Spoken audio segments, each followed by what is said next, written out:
The number one question you get asked as a vegan is, don't you miss eating meat? No, I'm joking. It's, where do you get your protein from? And the reality is, there are a lot of amazing plant-based protein sources out there, but there are also some not so great ones. And after 5 years of being vegan and getting into the best shape of my life, I figured out what's what. So in this video, I'm gonna share with you the best and worst sources of plant protein. And I'm telling you right now, this list is gonna be controversial. What do I mean by that? Well, I'm not gonna just be looking up protein per 100 grams and ranking them that way. ChatGPT can do that for you. Instead, I'm gonna rank vegan protein based on various factors. What other health benefits the food has, how easy it is to include in your everyday diet, and of course, how good of a protein source it is. So let's get started. Okay, so Beyond Burger and fake meat is a bit of a controversial one. So in general, fake meats are pretty on par from a protein perspective with the meat products they're designed to replace, around 20 grams per serving. So that's very good. The problem is these are usually pretty high in oils and saturated fats. And although a lot of research has shown that they're healthier for you than the meat they're intended to replace, they're not really that great compared to whole plant-based foods. So this is going into meh, not bad. The protein content is really saving it here. All right, beans. Some people love them, and some people in the US forget they exist. So here's the thing. They aren't the highest plant foods in protein, but they are high enough that they're a great choice for any purpose, even athletes. And they're just so ridiculously healthy. They're legumes, so they're by far the easiest way to get a ton of extra fiber in your diet. Research has shown legumes are one of the best foods to help you live longer. And it's accessible in some form basically anywhere in the world you go, even at the local corner shop in their canned bean form. S tier, no notes. Okay, so people tend to be shocked when they find this out, but bread is decent in protein. So 2 slices of bread can have 5 grams of protein, for example. That being said, I'm just talking white bread here, which doesn't really have any fiber, and it's had a lot of its nutrition stripped out. So for that, it's going into not the best. In a similar vein, pasta is also decent in protein. 1 serving can have 7 grams of protein. It's easily accessible, but right now I'm talking about regular pasta, not whole wheat, which also doesn't really have fiber, and again, not quite as nutritious, so it's going into not the best. All right, so mushrooms is one of those foods that for some reason people think is a good source of protein, and a lot of restaurants love using them for the vegan option. But if you take one of those big portobello steaks that is meant to replace a meat steak, and they'll charge you as much as a meat steak, you'll get, drumroll please, 2 grams of protein and 20 calories. Remember y'all, mushrooms are a vegetable. Well, fungi, but you know what I mean. So definitely goes into protein deficient. And on that same note, eggplant, cauliflower, broccoli, even jackfruit, basically anything sketchy you see under the Crossroads protein section, we're gonna go ahead and call these LA proteins. Yeah, I mean, look at this. Y'all, these are just fruits and vegetables. They're very low in both protein and calories. Protein deficient. All right, fruits. No surprise here. These are never high in protein. Just waiting for someone in the comments to be like, well, actually, the honeysuckle strawberry found in the remote region of the Tibetan mountains are 15% protein, so technically protein deficient. All right, the secret vegan spice, otherwise known as Nooch. I'm a bit torn because it definitely has a ton of protein for what it is. By calorie, it's 50% protein, but you're never really realistically eating enough to make a huge difference. It's like a little dust you sprinkle on your food or you add to sauces. Plus, it's usually only found in specialty stores. So yeah, it's going into not bad. All right, easiest ranking in my life. One of the key ingredients of hummus, there's chickpea pasta, chickpea pancakes. It's super high in fiber. Also a legume, so it has those life-extending properties. Plus, very good in protein like beans, where it's not the highest, but you really don't need to be any higher than that. Instant S tier. All right, so we're gonna do a quick lightning round with the milks. Basically no protein and no calories. Protein deficient. Insanely high in protein, creamy, really easy to have every day. No, it won't give you boobs. S tier.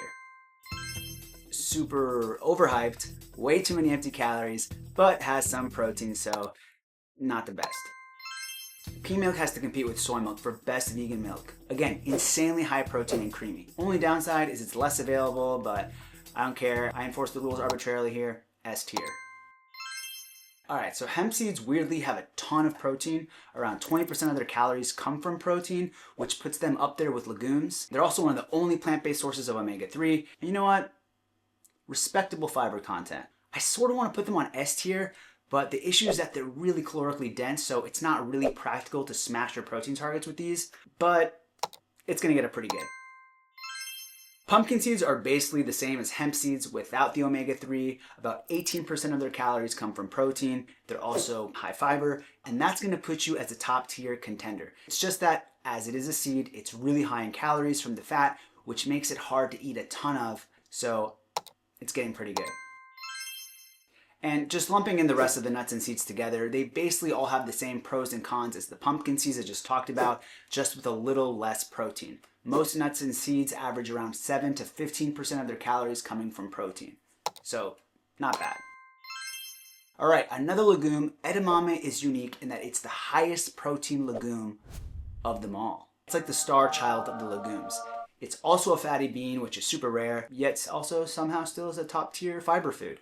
The only downside is that it's sometimes not easy to find, but if you do, it's usually frozen, making it super easy to add to your diet. S tier. It's a legume, instant S tier contender. Even easier to cook than the rest of the legumes. Goes great in soups, use it as your minced meat, make curries from it, have it as a pasta. S tier. Oats are a whole grain, so they aren't as high in protein as a legume. About 15% of their calories come from protein, but it's high in fiber, amazing for your gut, super easy to get into your diet through oatmeal or baking or blending them into your smoothies. Yeah, these deserve a spot on pretty good. They'll have you cruising to your protein goals. So I'm just grouping all the nut butters together. So you might think they should be grouped with nuts and seeds overall, but they're actually a little worse just because the way they've been blended makes them much easier to overconsume, and they hit the body a bit differently. I'm still gonna slot them into not bad, but I did want to call it that they're a bit different from eating the whole nuts and seeds. And when I'm specifically talking about the ones without a ton of added oils and sugars. If you have those, you aren't gonna be protein deficient, but you will be deficient in pants that fit. All right, so peas are like the only vegetable that's actually pretty good in protein because around 22% of their calories come from protein, and they can actually be a decently substantial food. You can have them as a side, make high protein avocado toast with them, use frozen peas in your smoothies. Like, they'll actually make it creamier, so game changer. Plus, they've got fiber. Pretty good tier, extremely well deserved. All right, is this even fair to put on the list? I don't know, but it's super high in protein, easy to consume, no fiber though. Pretty good. All right, so similar to oats, quinoa is not as high in protein as legumes, but they're still a good protein source, a great source of fiber, plus pretty easy to include in your diet as a swap for rice. Pretty good. All right, so I just threw this one on here to remind y'all that there are more whole grains out there besides rice and quinoa, like buckwheat.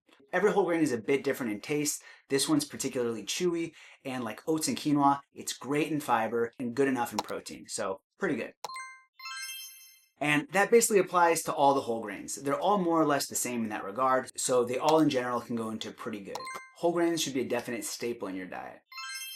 All right, so this is a slight exception to whole grains because after whole wheat has been processed into flour, the fiber's been broken down so that our body absorbs it a bit differently than if we ate just the whole grain, like in buckwheat or quinoa or something. There's a whole section in How Not to Diet about it, so check it out. Not sponsored. I wish though. Anyway, so because of that, in a lot of ways, whole wheat bread is going to be similar to the other whole grains, but a little bit weaker in fiber. So I'm going to put it in the not bad category. Same as whole wheat bread, just in pasta form. I don't know. Maybe I should rank these a bit higher because they are so easy to include in your diet, but whatever. Not bad. All right, for those of y'all who don't know, for a long time, I thought this was the highest protein vegan food out there because it's even got more protein per calorie than chicken breast. So for that alone, it's a top tier contender. But unfortunately, it's a bit hard to find depending on where you live, and it's not great with fiber, so I'm slotting it into pretty good. All right, Popeye was a huge fucking liar. Any reasonable person consumes nowhere near enough spinach to make a difference in their protein numbers. Protein deficient. All right, so these are very healthy foods, but when it comes to protein, they're pretty low. Not protein deficient low, but yeah, these aren't the best. All right, another lightning round. This time with soy products. And I gotta remind y'all in every video, Soy products, according to Harvard Health, are very good for you and can be safely consumed several times a week, if not more, and are likely to provide health benefits. All right, so now that we got that out of the way, let's look at our contenders. Basically, the whole soybean made into a cake and fermented, so throw it into S tier with the rest of the legumes. So tofu is basically just the juice of the bean squeezed out and made into a block. So for that reason, it's missing a lot of the fiber from the bean form, but it still retains huge health promoting properties. So it's so close to being S, but I'm gonna have to put it in pretty good. TVP, textured vegetable protein, is just what's left of the soybean after all the oil has been squeezed out of it during soybean oil production. It's ridiculously high in protein. Literally 50% of it is protein, which makes it one of the highest on this whole list. That being said, eating the whole soybean in its whole form, like edamame, is going to be better, so I'm still going to slot this into pretty good. So the only reason I have white rice on this list is because lots of people don't realize that white rice is okay in protein. 1 cup has about 4 grams of protein, but besides that, it's had a lot of nutrition like fiber stripped out, so it's not gonna leave you protein deficient, but it's definitely not the best. So now you know where to get plant protein, but the thing is, you've probably heard that it's not as good quality as animal protein, and that you still need to be extra mindful. Well, watch this video next, where I'll reveal if there's any truth to that and what you should do about it.